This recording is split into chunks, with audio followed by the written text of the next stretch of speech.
Friends, welcome to my channel Shiksha Saar. मैं ममता दुबे आप लोगों के लिए एक नया वीडियो लेकर के आई हूँ। हम लोगों ने अभी तक जितनी भी सीरीज पढ़ा इसमें बायोलॉजिकल क्लासिफिकेशन में क्लास 11th में हमने बहुत सारी सीरीज पढ़ा। मुनेरा, प्रोटिस्टा और आपका फंजाई और प्लांटी किंगडम।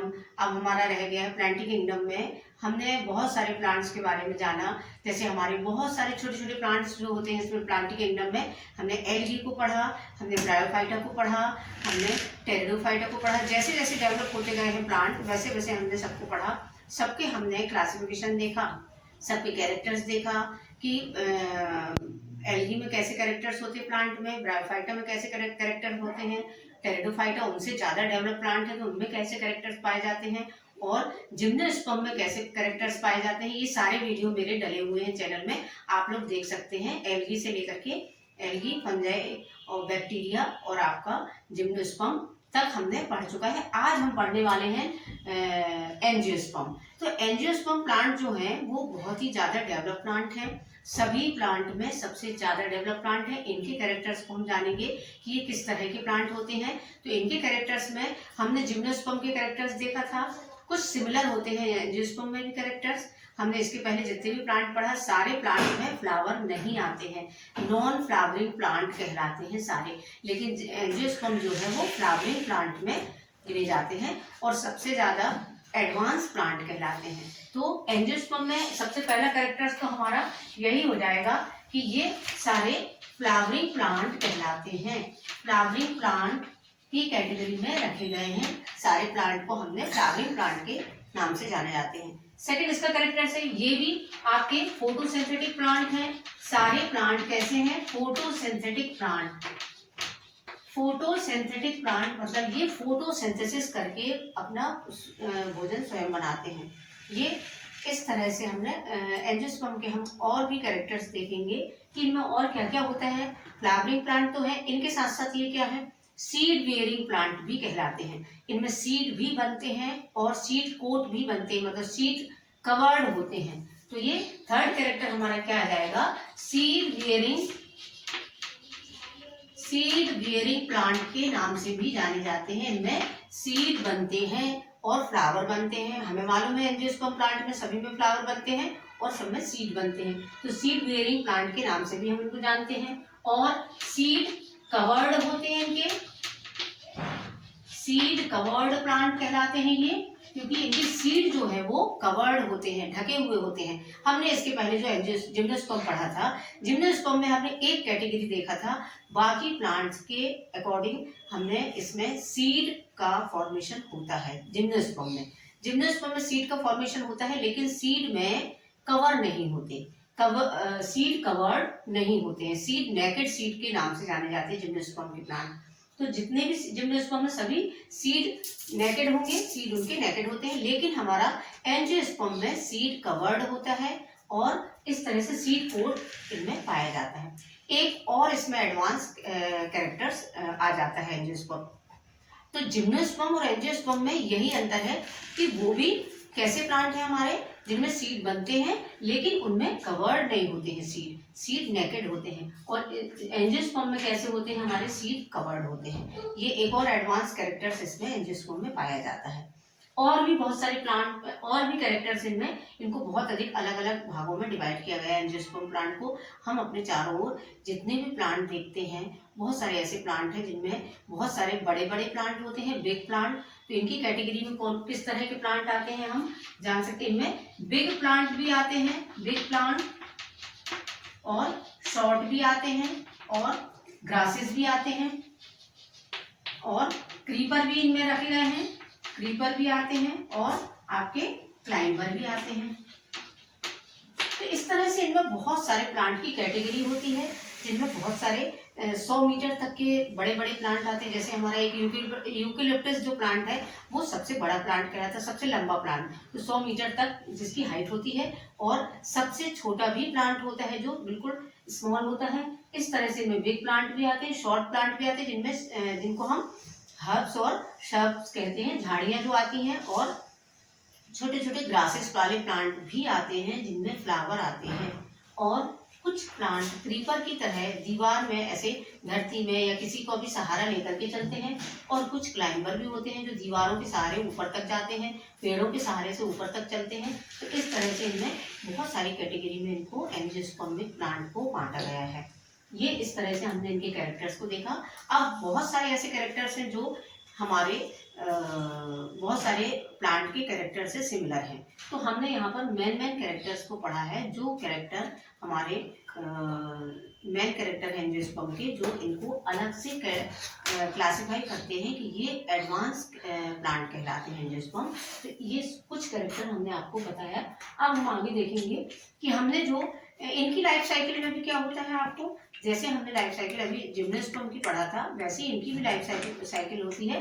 लेकिन चूंकि इनमें फ्लावर में सभी तरह के फ्लावर में ऐसे कौन कौन से पार्ट्स होते हैं उनके बारे में हम आगे देखेंगे कि फ्लावर में किस तरह से फ्लावर में कौन कौन से पार्ट होते हैं, फीमेल पार्ट, मेल पार्ट, और उसमें कुछ एसेसरी पार्ट भी होते हैं जो फ्लावर को सपोर्ट करते हैं। इस तरह से हम आगे देखेंगे कि किस तरह के इसमें पार्ट्स पाए जाते हैं। तो एंजियोस्पर्म को हम उनके स्ट्रक्चर के अकॉर्डिंग इनको अलग अलग प्लांट में डिवाइड भी कर सकते हैं। जैसे बिग प्लांट को हम क्या बोलते हैं, ट्री बोलते हैं।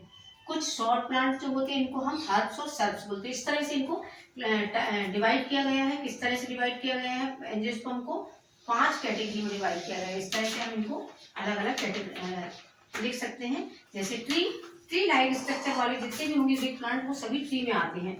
और कुछ सर्ब्स होंगे, कुछ हर्ब होंगे, हर्ब्स, और कुछ आपके क्लाइंबर में आते हैं और कुछ क्रीपर में आते हैं। तो इस तरह से इनको हम अलग अलग कैटेगरी में डिवाइड कर सकते हैं। ट्री जितने भी होंगे सब बड़े बड़े होंगे, जैसे आम का पेड़ है, नीम का पेड़ है, जामुन का पेड़ है, ये सब ट्री के उसमें रखे गए हैं। कुछ शर्ब्स होते हैं जो झाड़ियाँ लाइक स्ट्रक्चर होती है, जैसे गुलाब का है, चमेली का है, चंपा का है, गेंदा का है, ये सब शर्ब्स होते हैं। और हर्ब्स कौन से होते हैं, जो बिल्कुल ग्रासेस लाइक स्ट्रक्चर, जैसे हमारे बिल्कुल छोटे छोटे प्लांट होते हैं, ग्रास जैसे घास होती है, मैदानों में घास लगी होती है, उस टाइप के प्लांट होते हैं ये हर्ब। और क्लाइंबर हमने आपको अभी बताया कि क्लाइंबर की कैटेगरी में 3 प्लांटों को रखा गया जो रेंगते हैं, धरती में हो चाहे किसी का भी सहारा लेकर के नीचे नीचे चलते हैं, उनको हम क्लाइंबर बोलते हैं, जो क्रीपर बोलते हैं। और जो क्लाइंबर होते हैं वो ऊपर की तरह पेड़ की सहारा लेकर के या दीवार का सहारा लेकर के चलते हैं। तो इस तरह से इनको हमने एंजियोस्पर्मिक प्लांट को ऐसे बांटा गया है, इनके स्ट्रक्चर के अकॉर्डिंग इनको 5 तरह के भाग में हम डिवाइड करते हैं। और भी इनके पार्ट होते हैं जिसमें हम सीड कोड के अकॉर्डिंग भी इनको 2 कैटेगरी में बांटते हैं। एंजियोस्पर्मिक प्लांट को सीड कोड के अकॉर्डिंग कैसे बांटते हैं हम, कि उनके सीड जो होते हैं कवर्ड सीड में जो होते हैं कोटिलिडन्स के अकॉर्डिंग बांटते हैं। तो कोटिलिडन्स के अकॉर्डिंग किस तरह के प्लांट होते हैं, इसमें 2 तरह के प्लांट पाए जाते हैं, मोनोकोटिलिडन्स और डाइकोटिलिडन्स। तब हम इसको सीड के आधार पर 2 भागों में डिवाइड करते हैं। किस तरह से डिवाइड करते हैं इनको 2 भागों में हम,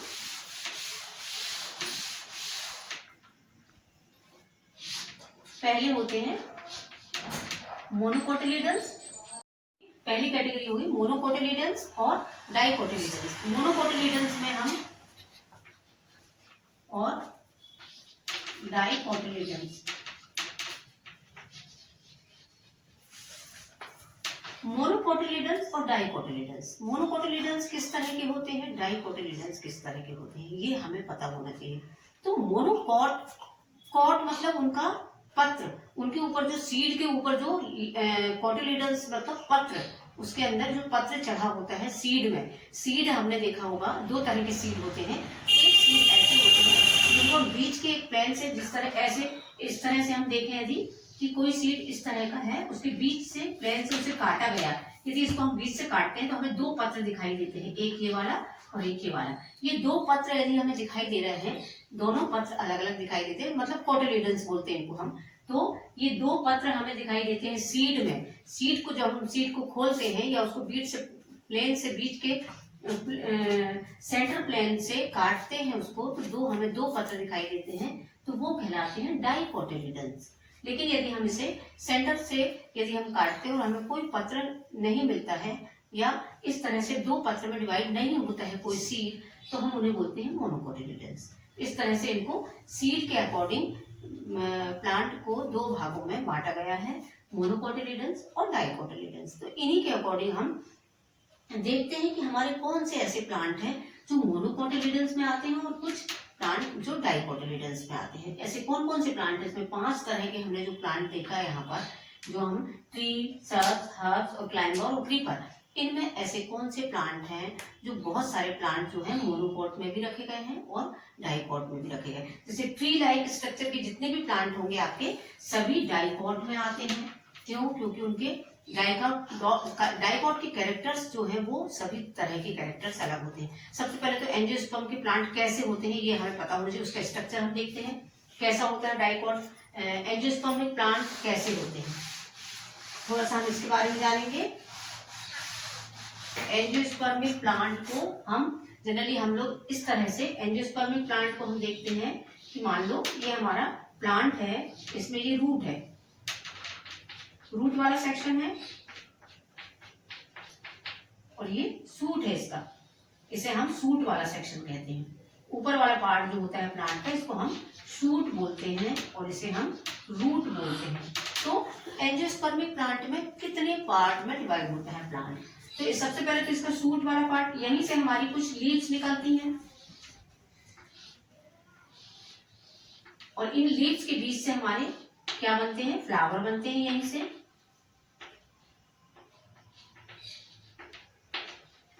इस तरह से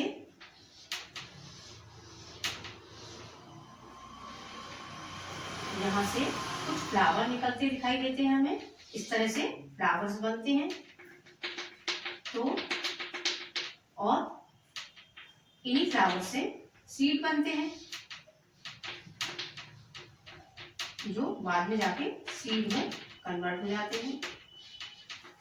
तो इस तरह से हमारे जो एंजियोस्पर्मिक प्लांट है वो कैसे बनता है, वो किस तरह से बनता है। यदि मान लो हमने कोई सीड को सॉइल में डाला, तो सीड को जब हम सॉइल में डालते हैं तो उसमें से 2 तरह के स्ट्रक्चर दिखाई देते हैं हमें। एक होता है आपका रेडिकल और एक होता है प्लूम्यूल। जैसे मान लो कोई सीड हमने इसको हमने सॉइल में डाला, तो इसमें एक इस तरह का स्ट्रक्चर दिखाई देगा, जो ऊपर की तरह होगा और एक नीचे की तरफ होगा। तो ये ऊपर की तरह जो स्ट्रक्चर होगा इसको हम बोलते हैं प्लूम्यूल और नीचे की तरह जो स्ट्रक्चर होगा उसको हम बोलते हैं रेडिकल। तो इन दोनों स्ट्रक्चर से ही इस प्लांट का पूरा पार्ट बनता है। नीचे की ओर रेडिकल से रूट बनता है और ऊपर की ओर प्लूम्यूल से ये सूट बनता है, ऊपर वाला पार्ट, स्टेम वाला पार्ट। स्टेम वाले पार्ट में कौन कौन से पार्ट होते हैं? हमारे लीव्स होती है, फ्लावर होते हैं, फ्लावर और सीड होते हैं और आपके स्टेम होता है।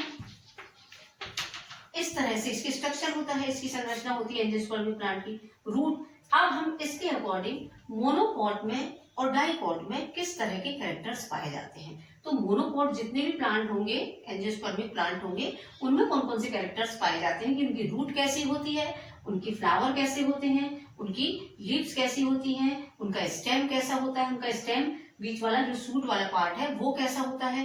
तो मोनोकोट में अलग तरह का स्ट्रक्चर होगा और डाइकोट में भी अलग तरह का स्ट्रक्चर होगा। तो ये स्ट्रक्चर को हम जानेंगे कि मोनोकोट प्लांट कैसे दिखते हैं, उनकी रूट कैसी होती है। तो सबसे पहले हम कहाँ से शुरू करेंगे? रूट से शुरू करेंगे हम कि मोनोकोट प्लांट की रूट कैसे होती है और डाइकोट प्लांट की रूट कैसे होती है। फिर उसके बाद शूट कैसे होती है, स्टेम, फिर उसकी लीव्स कैसे होती है, उसके फ्लावर कैसे होते हैं, उसके सीड कैसे बनते हैं। तो ये सब चीजें हम इसके बाद आगे देखेंगे। आपको हमने बताया एंजियोस्पर्मिक प्लांट का स्ट्रक्चर कैसा दिखता है, ये समझ में आया। ये समझ में आया कि जो रूट वाला सेक्शन है वो रेडिकल से बनता है और शूट वाला सेक्शन जो है वो प्लूम्यूल से बनता है। ये चीज प्रारंभिक, इसको हम प्रैक्टिकल करके भी देख सकते हैं कि मोनोकोट और डाइकोट प्लांट के जब सीड को हम सॉइल में डालते हैं तो इसका प्रैक्टिकल कैसे किया जाता है। जैसे हमने इस बीज को सॉइल में डाला, मान लो हमने डाइकोट को डाला, डाइकोट को जब हम सॉइल में डालते हैं तो इसका ऊपर वाला जो प्लूम्यूल वाला सेक्शन है उससे इस तरह से 2 पत्तियां निकलती हैं, इस तरह से 2 पत्ती। लेकिन जब हम मोनोकोट को डालते हैं हम इस तरह से, तो उसमें केवल 1 पत्ती निकलती है। ये इस तरह का आप प्रैक्टिकल भी कर सकते हैं कि डाइकोट सीड को जब हम सॉइल में डालते हैं तो उसका प्लूम्यूल वाले पार्ट से जो सूट बनता है उसमें 2 पत्तियां दिखाई देती है हमें और मोनोकोट में हमें केवल 1 पत्ती दिखाई देती है। ये आप इस तरह से प्रैक्टिकल भी कर सकते हो और मोनोकोट और डाइकोट की पहचान आपको पता चल जाएगी सीड के द्वारा। और भी जो पहचान होती है सीड के द्वारा, और भी प्रैक्टिकल होते हैं इसके कि मोनोकोट प्लांट कैसा होता है और डाइकोट प्लांट के कौन कौन से कैरेक्टर्स होते हैं।